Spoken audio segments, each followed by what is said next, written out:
കാട്ടുപന്നി ശല്യത്തിൽ വലിഞ്ഞ് അയ്യപ്പൻ കോവിലിലെ കർഷകർ. തന്നാന്റെ വിളകൾ കൂടാതെ നാണ്യവിളകളും കാട്ടുപന്നികൾ നശിപ്പിക്കുന്നത് കർഷകരുടെ ജീവിതം ദുരിതപൂർണമാക്കുന്നു. കാട്ടുപന്നികളെ ക്ഷുദ്രജീവികളായി പ്രഖ്യാപിക്കണമെന്ന കർഷകരുടെ ആവശ്യം കേന്ദ്ര സർക്കാർ ഇനിയും അംഗീകരിച്ചിട്ടില്ല. സംസ്ഥാന സർക്കാരിന്റെ കഴിവുകേടാണ് ഇതിന് കാരണമെന്നാണ് കർഷകരുടെ ആരോപണം.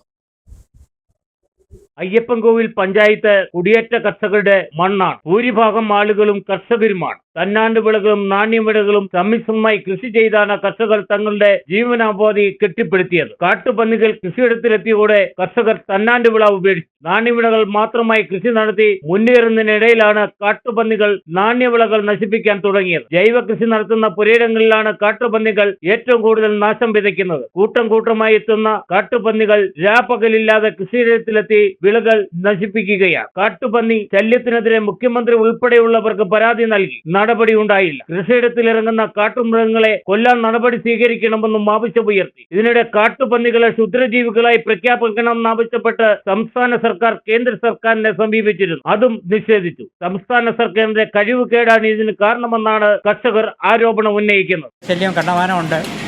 കാട്ടുപന്നിയെ കൊല്ലാനുള്ള അവകാശം കർഷകർക്ക് കൊടുക്കണമെന്ന് ആവശ്യപ്പെട്ടുകൊണ്ട് ഞാൻ പോകാത്ത ഇടവില്ല. കൺസർ കമ്മീഷൻ ഉൾപ്പെടെയുള്ളവരെ സമീപിച്ച് ഇതിനെ കൊല്ലാനുള്ള അനുവാദം കിട്ടിയാലും അത് ഭയങ്കര നിബന്ധനകളോടുകൂടിയാണ്. ഈ കാട്ടുപന്നിയെ കഴിഞ്ഞ ദിവസങ്ങളിലൊക്കെ ആണെങ്കിൽ എൻ്റെ വന്ന് അടുത്തെങ്ങും ഉൾപ്പെടെയുള്ള തിന്നിട്ട് പോയി. ജൈവ കൃഷി നടത്തുന്ന കർഷകർക്ക് ഒരു കാരണവശാലും ഈ കാട്ടുപന്നിയെ പ്രതിരോധിക്കാനായിട്ട് സാധിക്കുകയില്ല. അതുകൊണ്ട് കാട്ടുപന്നി വിഷയത്തിലും പുതിയ സർക്കാർ കർഷകർക്ക് വേണ്ടി അതിനെ നശിപ്പിക്കാനുള്ളൊരു അടിയന്തര നടപടി ഉണ്ടാകണം. അതായത് ഈ പഞ്ചായത്ത് തലത്തിൽ ഒരു ദിവസമാണ് ഈ 7-8 വർഷമായിട്ട് എന്നെപ്പോലെയുള്ള ഞാൻ ഉൾപ്പെടെയുള്ള കർഷകരെ അനുഭവിക്കുന്നതാണ് ഈ കാട്ടുപന്നി ശല്യം. 10-12 കുഞ്ഞുങ്ങളൊക്കെ കൂടെയാണ് ഒന്നിച്ചിങ്ങോട്ട് വരുന്നത്. അപ്പോൾ അത് മറ്റ് സംസ്ഥാനങ്ങളിൽ ക്ഷുദ്രമായിട്ട് കുറയ്ക്കാനായിട്ട് നമ്മുടെ സർക്കാരിൻ്റെ കഴിവുകേടാണെന്ന് മാത്രമേ ഞാൻ പറയുള്ളൂ. പ്രധാനമന്ത്രി ഉൾപ്പെടെയുള്ള വ്യക്തികൾക്ക് ഞാൻ പരാതി കൊടുത്തൊരു വ്യക്തിയാണ്. ആ പ്രധാനമന്ത്രിക്ക് കൊടുത്ത മുഖാന്തരം സെക്രട്ടറിയിലെ എല്ലാ മുഴുവൻ ഉദ്യോഗസ്ഥരെ എനിക്ക് വിളിക്കാനും അതിൽ കാര്യങ്ങൾ ബോധ്യപ്പെടുത്താനും എനിക്ക് സാധിച്ചിട്ടുള്ളൊരു വ്യക്തിയാണ്. അതുകൊണ്ട് ഈ സർക്കാർ പറയുന്ന എല്ലാ കാര്യങ്ങളും ഒരു കർഷകന രീതിയിൽ ഞാനിത് ഇറങ്ങി പുറപ്പെട്ടുള്ള വ്യക്തി എന്ന നിലയിൽ എല്ലാം വിശ്വസിക്കാനായിട്ട് എനിക്ക് പാടാണ്.